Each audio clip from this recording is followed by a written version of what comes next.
Nunca entendí en qué momento la vecindad dejó de ser ese lugar lleno de ruidos cotidianos para convertirse en algo que parecía respirar por sí mismo. Una especie de sombra viva que se deslizaba entre el polvo, los pasillos estrechos y los ecos que se colaban entre las paredes desconchadas. Yo siempre dormía en el mismo barril, pero aquella noche, antes de que todo empezara, sentí el aire distinto. Más espeso. Más pesado. Como si me envolviera un olor que no venía de ninguna parte, un aroma rancio que se aferraba a mis fosas nasales con una persistencia enfermiza. Aún no sabía lo que estaban diciendo de mí, ni la clase de tormenta que se estaba gestando a mis espaldas. Solo recuerdo ese presentimiento clavándose en mi estómago como un nudo frío, una advertencia muda que no supe escuchar a tiempo. Me levanté como siempre, arrastrando mi cuerpo adormilado hacia el patio central, pero algo en mis piernas temblaba sin razón. El cielo estaba gris, aunque no había nubes, como si lo hubieran cubierto con un manto polvoriento. El sol parecía haber decidido no aparecer. Mientras caminaba, sentí miradas. No supe de quiénes, porque cuando volteaba, solo veía puertas entreabiertas y ventanas cerradas. Pero había algo más. Una sensación de que la vecindad entera había despertado antes que yo, observándome sin moverse, como un animal enorme y silencioso. Todo se volvió más extraño cuando noté que doña Clotilde estaba en el corredor, sin moverse, con los ojos fijos en algo que yo no alcanzaba a ver. Tenía el rostro tenso, como si estuviera escuchando un ruido inquietante detrás de sus pensamientos. Me acerqué a mi barril, tratando de ignorar todo, pero el aire seguía tan espeso que parecía llenar mis pulmones con una sustancia invisible. Fue entonces cuando comenzó el rumor. Primero, lo escuché como una expectativa inquietante. Pisadas rápidas, voces contenidas detrás de las paredes, movimiento brusco de cortinas. Luego, los murmullos. Y después un silencio tan denso que podría haberse convertido en una pared sólida entre ellos y yo. No decían nada en voz alta, pero lo que fuera que pensaban me llegaba de forma confusa, como punzadas. Sentía la vecindad vibrando, como si los muros contuvieran un latido colectivo, un resentimiento acumulado que buscaba una excusa para salir. Me quedé quieto, esperando que la sensación desapareciera. Pero no lo hizo. El ambiente se volvió más oscuro, aunque aún era de día. El piso parecía absorber la luz, y hasta el polvo caía más lento, como si le costara moverse.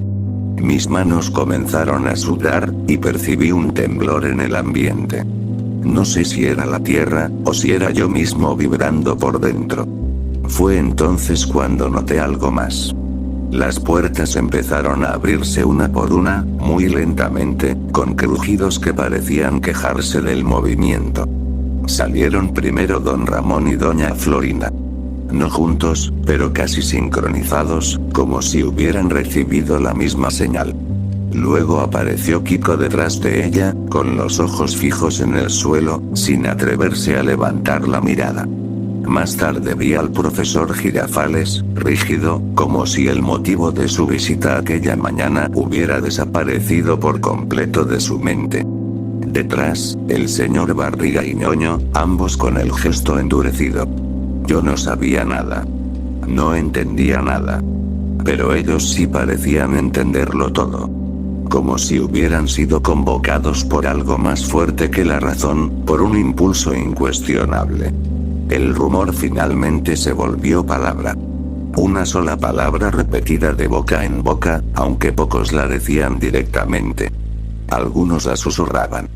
Otros la escupían entre los dientes apretados. Una palabra que se clavó en mi pecho como una aguja helada. Ratero. La escuché primero sin creerla. Después, me di cuenta de que la repetían con más fuerza, y que cada vez que lo hacían, sus rostros se contraían un poco más. No entendía de qué hablaban. No sabía qué se había perdido, qué había aparecido o qué habían inventado. Solo sabía que algo invisible se había quebrado entre ellos y yo. Y ese vacío que se abrió era profundo y oscuro. Me quedé en medio del patio, sintiendo mi corazón retumbar en mis oídos. Quise acercarme a alguno para entender, para preguntar, para pedir que dejaran de mirar así. Pero sus ojos ya no eran los mismos. En ellos no había duda, ni pena, ni rastro de la convivencia de tantos días. Había algo más frío, más definitivo. Yo conocía la verdad. Sabía que no había tomado nada, que no había cometido nada, que ni siquiera sabía de qué me acusaban exactamente. Pero la vecindad no buscaba explicación. Solo buscaba un culpable. Y yo estaba solo. El murmullo se transformó en movimiento. Pasos que avanzaban hacia mí. Manos tensas. Respiraciones agitadas. Cada rostro era una máscara deformada por la rabia contenida. Era como si todos hubieran estado esperando un motivo para soltar algo que llevaban acumulando años. Intenté retroceder, pero mis piernas no respondieron. El patio se volvió un círculo cerrado. Sus sombras se alargaron sobre mí. Sentí como el aire se apretaba, como si fuera un puño invisible asfixiándome. Pensé en correr. Pero no había hacia dónde. Me refugié en mi propio silencio mientras avanzaban, uno tras otro, acercándose. La vecindad entera parecía inclinarse hacia mí, como si celebrara el momento. El ambiente estaba saturado por ese olor rancio que había sentido desde la mañana, y por una vibra extraña que me hacía sentir que ya nada podía detenerlos. Yo sabía la verdad. Siempre la supe. Pero comprendí, en ese instante, que para ellos la verdad no importaba. Lo habían decidido ya. Eran una sola masa movida por un impulso irracional, casi primitivo. Quise gritar. Quise pedir ayuda. Quise suplicar. Pero la vecindad no quería escucharme. Y cuando dieron el primer paso definitivo hacia mí, supe que lo que venía no sería rápido. Ni justo. Ni humano. Supe que no tenía escapatoria. Supe que ya estaba muerto. Nunca olvidaré la manera en que avanzaron. No fue un ataque inmediato ni frenético, sino un movimiento lento, pesado, casi ceremonial, como si cada paso que daban tuviera un significado oscuro que todos entendían excepto yo. Recordé el rumor, la palabra repetida, la certeza injusta que los unía. Y aunque mi cuerpo temblaba, mi mente empezó a trabajar desesperadamente, buscando un escape, un error, una grieta, cualquier cosa que pudiera salvarme. Pero no había grietas. El patio entero parecía haberse convertido en una caja cerrada, sin aire, sin salidas, sin esperanza. Las paredes eran demasiado altas, los pasillos demasiado angostos, y ellos, demasiado decididos. Sentí que, aunque hubiera podido correr, la vecindad misma me habría frenado, como si estuviera viva y participara del castigo que todos esperaban. Doña Florinda estaba tan rígida que parecía una estatua. Sus ojos estaban clavados en mí, pero era un mirar vacío, sin humanidad. Kiko se escondía detrás de ella, pero sus manos se cerraban y abrían compulsivamente, como si también contuviera algo que no sabía expresar. Don Ramón, con su aspecto cansado, parecía dividido entre dos emociones que yo no alcanzaba a descifrar, pero aún así avanzaba. La bruja del 71 observaba con una mezcla de miedo y convicción. El profesor Girafales tenía una expresión tan dura que me costaba reconocerlo. Y el señor Barriga, junto a Ñoño, se movía con la determinación de quien cree cumplir con una obligación moral. Yo solo era un niño, aunque a veces lo olvidaran. Un niño al que habían decidido convertir en chivo expiatorio de algo más grande que una simple acusación. Sabía que no había robado nada, que ni siquiera entendía qué objeto había desaparecido ni cómo se había iniciado todo. Pero lo comprendí demasiado tarde. Cuando la gente quiere un culpable, no busca pruebas ni razones. Busca un rostro sobre el cual descargar su frustración. La verdad que yo conocía se convirtió en un peso inútil. Cuando dieron el último paso para cerrar el círculo, sentí que todo mi cuerpo se aflojaba por dentro, como si mis huesos se hubieran derretido.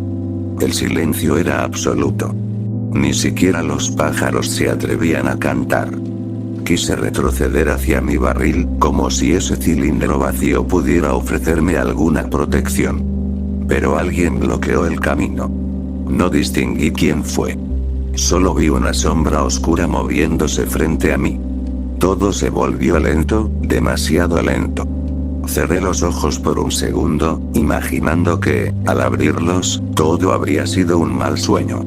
Que la vecindad volvería a ser ruidosa, torpemente alegre. Que habría comida tirada en el suelo, regaños exagerados, risas, malentendidos y esos pequeños momentos donde, sin decirlo, todos parecían quererme un poco. Pero al abrirlos, todo seguía igual de oscuro. Igual de inevitable. El primer golpe no llegó como esperaba. No fue físico. Fue el peso de la multitud, el estruendo súbito de todos avanzando en sincronía, el poder abrumador que tiene un grupo convencido de lo que cree correcto. El impacto era psicológico, emocional. Un muro cayendo sobre mí sin necesidad de tocarme todavía. Sentí que me hundía, que mis piernas desaparecían. Vi manchas negras en los bordes de mi visión. No recuerdo con claridad lo que pasó después. Solo fragmentos. Voces distantes. Pasos fuertes. Sombras moviéndose sobre mí como si bailaran una danza macabra. El eco de objetos desplazándose, quizá caídos al suelo por accidente. No sé cuánto duró todo. Pudo haber sido un minuto o una eternidad. Lo único que recuerdo con nitidez es la sensación de que mi cuerpo ya no era mío. Que flotaba entre la vigilia y el sueño, atrapado en un limbo donde todo era confuso y borroso. Intenté hablar, pero mi voz no salía. Intenté mover las manos, pero mis dedos no respondían. En algún momento, cuando todo se calmó, escuché pasos alejándose. No pasos apresurados, sino tranquilos, casi satisfechos. La multitud se dispersaba, convencida de haber impuesto justicia. O algo parecido a la justicia. El silencio regresó. Un silencio aún más pesado que antes. No sé cuánto tiempo estuve tirado en el patio. Tal vez horas. Tal vez más. Mi conciencia se encendía y apagaba como una bombilla a punto de quemarse. Algunas veces creía escuchar el llanto contenido de alguien, pero no estoy seguro. Otras veces, creía sentir que alguien se acercaba, pero nunca pasó nada.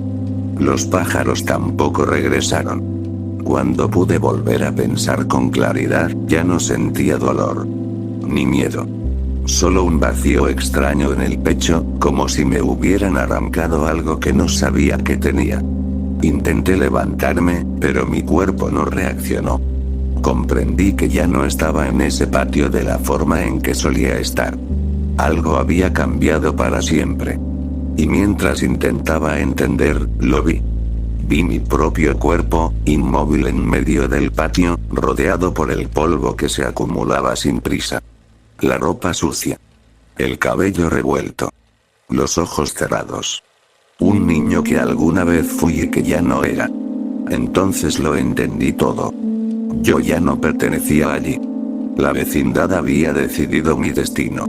Y aunque yo conocía la verdad, ya no tenía dónde guardarla ni a quién decírsela. Nadie salió a revisar si seguía con vida. Nadie se preguntó si habían cometido un error. Nadie quiso mirar atrás. La culpa colectiva es cómoda cuando todos la comparten. Se diluye, se justifica, se olvida. Yo no. Yo me quedé allí. O mi sombra, o mi recuerdo, o lo que quedara de mí. Ahora camino por los pasillos sin hacer ruido, sintiendo las paredes respirar. A veces escucho pasos en la noche, o el murmullo de una conversación. A veces veo sombras cruzando las ventanas. Y sé que ellos sienten algo. Un escalofrío repentino. Una presencia que no pueden ver ni nombrar. No busco venganza. No tendría sentido. Solo observo. Solo existo en ese rincón que ellos ignoran. Donde fui acusado. Donde fui condenado sin pruebas. Donde dejaron mi cuerpo. Donde mataron la verdad.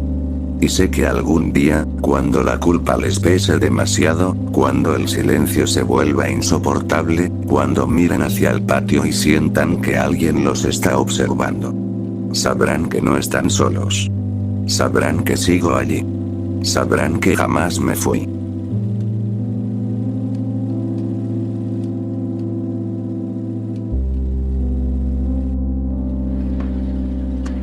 ¡Toma! No te doy otra más porque presta para que